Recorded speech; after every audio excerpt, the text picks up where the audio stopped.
आज आप एक माला किसकी फेरना? मान महाविश्वरूप।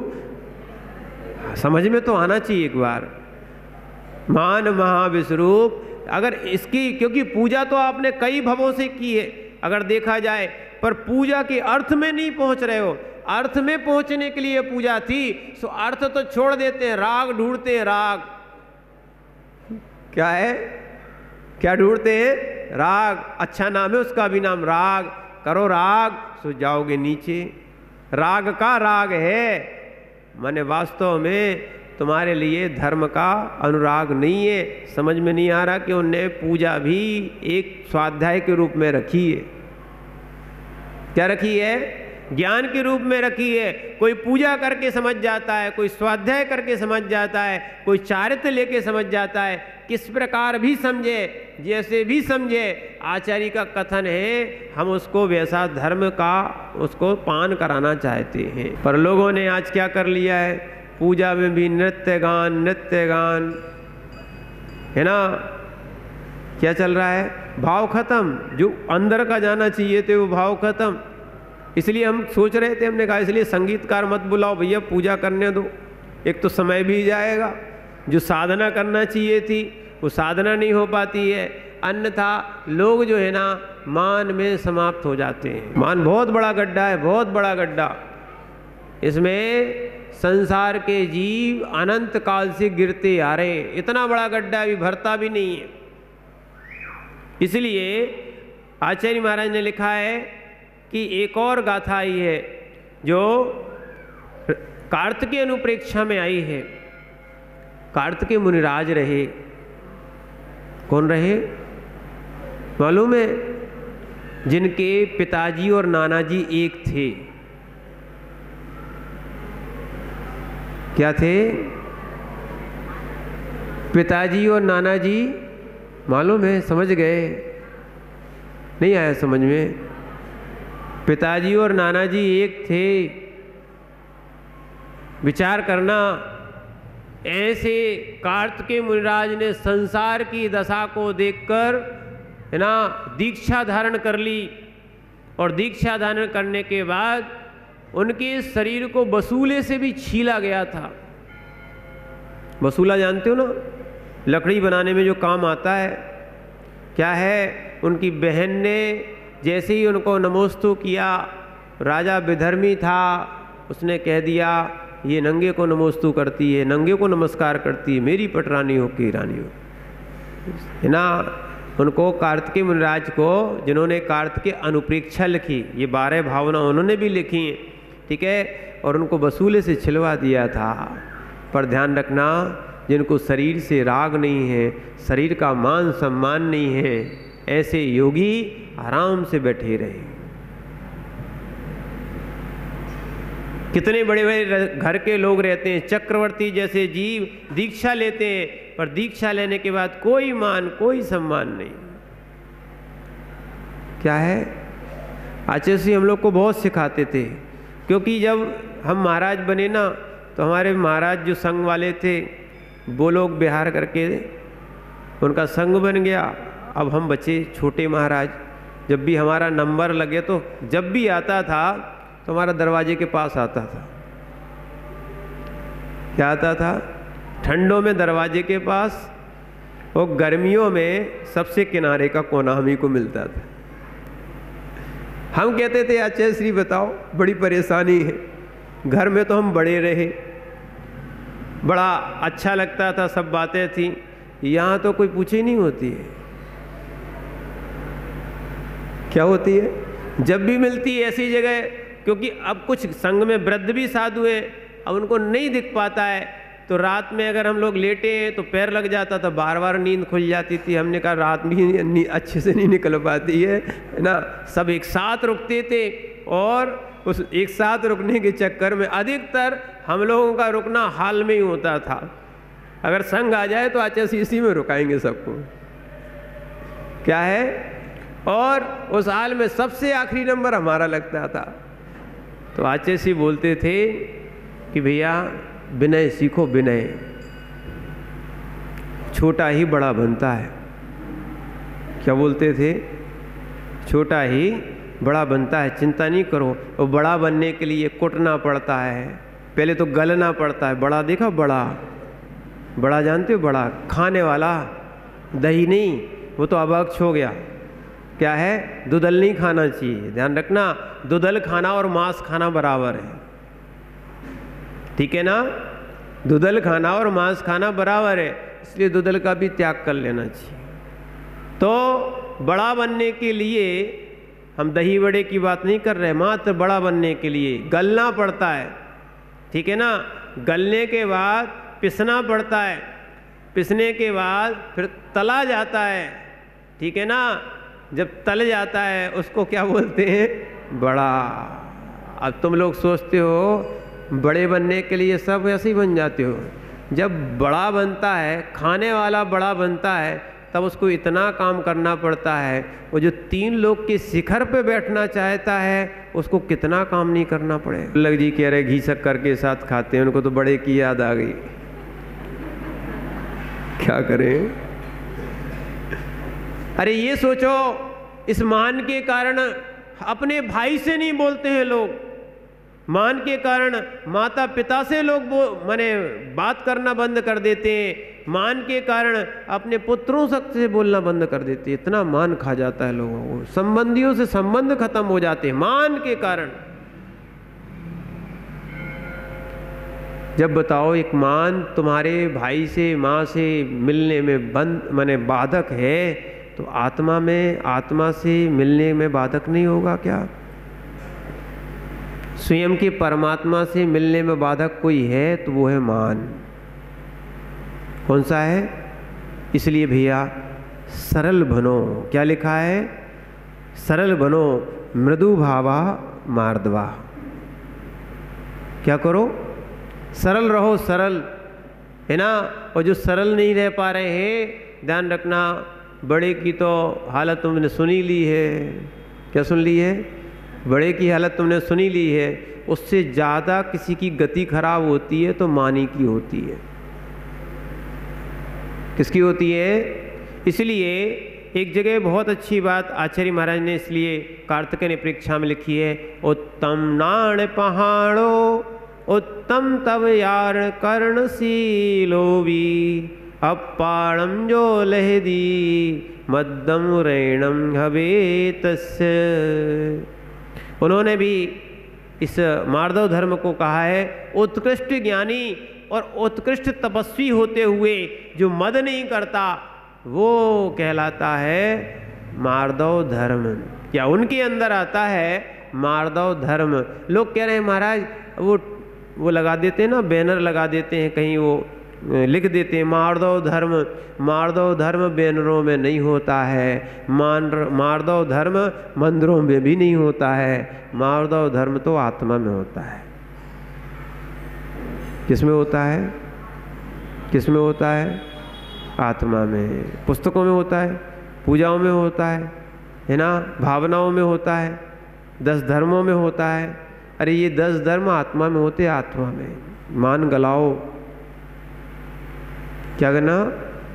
मान को समाप्त करो। और वास्तव में देखा जाए, जो मुनियों को मुनियों से नहीं मिलने दे, ऐसा मान किस काम का? जो पंडितों को पंडितों से ना मिलने दे, ऐसा मान किस काम का? विचार करना। जो अपने संबंधियों से ना मिलना दे, ऐसा मान किस काम का? इसलिए ध्यान रखना, आचार्यों ने कहा अहंकार का नाश करो, विनाश करो इस अहंकार का। पोला होता है, पोला जैसे दीमक खा जाती है ना किसी लकड़ी को, अंदर ही अंदर पूरी दीमक लग जाए तो ऊपर से तो अच्छा दिखता है और अंदर से पूरा खोखला हो जाता है। ऐसे ही उस दीमक जैसे खाने वाला कोई जीव है, उसका नाम है मान। अंदर अंदर से माने पोला कर देता है, तुम्हारी खोखला कर देता है, जलता रहता है बीच जीव। इसलिए ध्यान रखना, आचार्य महाराज लिख रहे हैं अरहम हटाओ।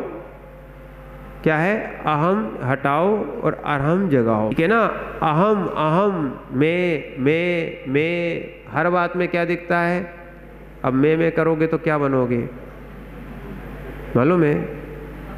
क्या होता है? मैं करने वाला हर जगह मैं, हर काम में मैं, मेरा बस इतना ही चलता रहता है ना। इस मैं के चक्कर में ध्यान रखना, अगली पर्याय मैं वाली बन गई तो बन ही जाएगी। और उसका भी क्या होता है, कितना ही चिल्लाता रहता है, उसको भी ना मरते समय खूब टीका लगा दिया जाता है, माला पहना दी जाती है और धीरे से हलाल कर दिया जाता है। करो में, और आखिरी में भी वही चिल्लाता है क्या, जब भी उसके ऊपर छुरी चलाई जाती है, हथियार चलाए जाते हैं, उसको काटा जाता है, वो क्या चिल्लाती है, बकरा या बकरी क्या चिल्लाएगा, मैं। अब तुम समझ जाना कि ये कह रहा था मैं, यानी मार दो धर्म से रहित था, इसलिए उसको क्या बनना पड़ा, मैं बनना है। मैं बनना है क्या, नहीं बनना तो भैया मैं के ये सब काम छोड़ो। अन्यथा जिसको नाक की चिंता होती है, क्या नाक की चिंता होती है, उनको हाथी बनना पड़ता है। क्या बनना पड़ता है, हाथी। खूब बड़ी नाक मिलती है, इसकी पूंछ की चक्कर हो कि पूंछ हो, मेरी पूंछ हो, पूंछ है ना। तो लंगूर की कितनी बड़ी पूंछ होती है, जिसको लंगूर को देख के सारे बंदर भाग जाते हैं, है ना। ऐसे ही ये पूंछ के चक्कर में सारे धर्म भाग जाते, सारे गुण दिखाई नहीं दे, सब समाप्त हो जाते हैं। मात्र मान खा गया, किसको, रावण को। रावण भी मान गया था कि राम बलभद्र है और इनसे मैं जीत नहीं सकता हूँ, ठीक है ना। और मैं जो कर रहा हूँ परस्त्री सेवन का, मैंने जो पाप किया है या मैंने हरण किया है, ये बिल्कुल गलत किया है। इस कारण से फिर पर अहंकार उसको मानने नहीं दे रहा था। अंत समय देखना, अंत समय उसके विचार थे, पद्म पुराण में आप पढ़ना, जब वो लड़ाई के लिए जा रहा था उस समय उसको अपशकुन भी हो रहे थे कि रावण अब तुम नहीं निकलो, और शकुन शास्त्री बता रहे थे ये तुम्हारा युद्ध है ना, अंतिम युद्ध होगा। रावण अब आप या तो संधि कर लो। उन्होंने कहा रावण 3 लोक का त्रिखंडी पति और एक राम के आगे झुक जाए, ये 3 काल में नहीं हो सकता। अगर हमें सीता ही वापस करना हुई तो जीत के वापस करेंगे, हार के वापस नहीं। ध्यान रखना, मान खाया जाता है, नाम का मान खाया जाता है लोगों को। हम लोगों को तो अच्छा हुआ, उसी का वही नाम नहीं मिला। अब किसका राग करें, देखना, पहले नाम का राग करें कि दूसरे नाम का राग करें। पहले कोई दूसरा नाम था, दीक्षा के बाद दूसरा नाम हो गया। एक पर्याय में क्या हो गया, 2 नाम हो गए कि नहीं। एक का तो अस्तित्व ही मिट गया, जाति भी मिट गई, घर भी मिट गया, सब मिटा दिया। मिट नहीं गया, मिटा दिया, है ना। जो वास्तव में विशुद्धि जगाना चाहते हैं, जो मोक्ष मार्गी बनना चाहते हैं, ऐसे जीवों ने न मान न सम्मान, कुछ नहीं, ठीक है ना। आप लोग जो थोड़ा बहुत जानने लगता है फिर वहाँ से बिहार हो जाता है।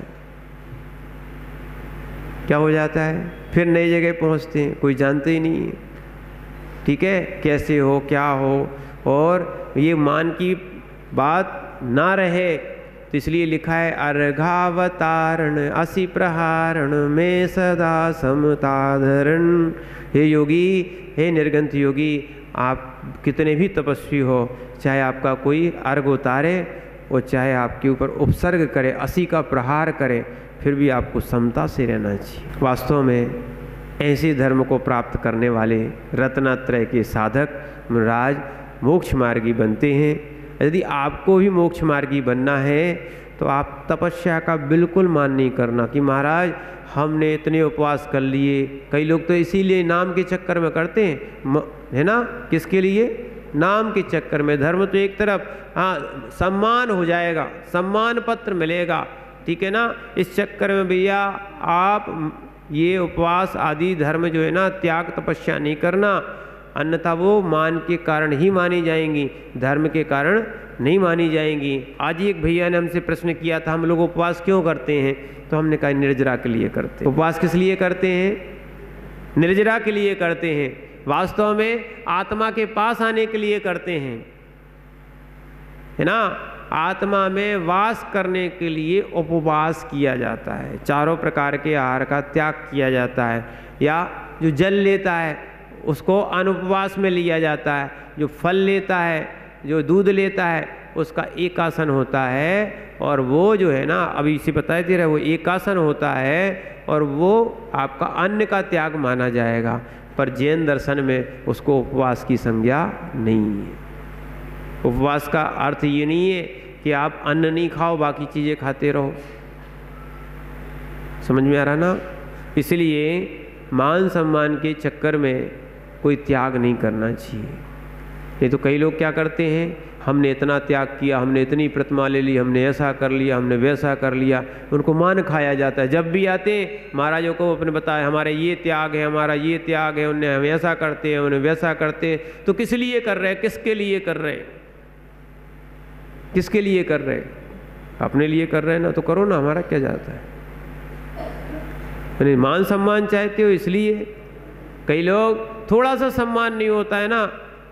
अभी एक जगह कोटा में एक जन को प्रमाण पत्र नहीं मिला, नाम नहीं बुला उनका, क्षमावाणी के दिन जो सामूहिक रूप में हुई थी, नहीं मिला। वो तो आग बबूल बोले, 10 उपवास किए, वो मेरा नाम नहीं बुला, वो लड़ गए।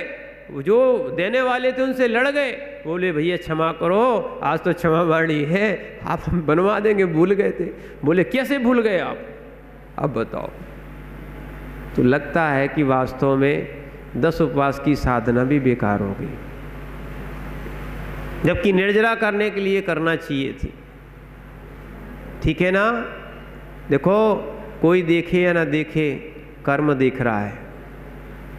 क्या तुम क्या देखोगे? क्या तुम्हारा मान सम्मान होगा? देवता भी आके, देखो हमने आपको जो बताया था, देवता भी आके जंगलों में साधना करने वाले तीर्थंकरों का, केवलियों का कल्याणक मनाते हैं, पूजा करते हैं। शिखर जी में तुम भी पहुंच रहे हो, देवता भी पहुंचे थे। अब बताओ कौन से पहाड़ में जाते हो? कभी जाते हो किसी पहाड़ पे? आप सब पहाड़ है जितने, सब पे जाते हो क्या? शिखर जी की नहीं बात कर रहे, यहाँ इन सब पहाड़ों में जाते हो जो वो पहाड़ मिल जाता है। पर जहाँ से भगवान मोक्ष गए, भगवान भी नहीं है, वो तो ऊपर से उनका मोक्ष हुआ था, चरण पादुका विराजमान है। कई लोग तो जिनको मालूम नहीं होता वो कहते हैं कि ऊपर जाके तो कुछ ही नहीं मिला, न तो मंदिर है, न मूर्ति है, न कुछ है, वो तो चरण रखे उनकी का के, मैंने अकेली उनकी वंदना के लिए इतनी मेहनत करके आओ। कई लोग बोलते हैं कि महाराज उधर गए थे कुछ नहीं मिला, एक मंदिर मिला, 2 मंदिर मिले, बाकी तो कुछ मिला ही नहीं। अब विचार करो भैया, अब जिसको कुछ नहीं दिखता है उसको कुछ नहीं दिखता है, जिसको दिखता है उसको सब कुछ मिल जाता है।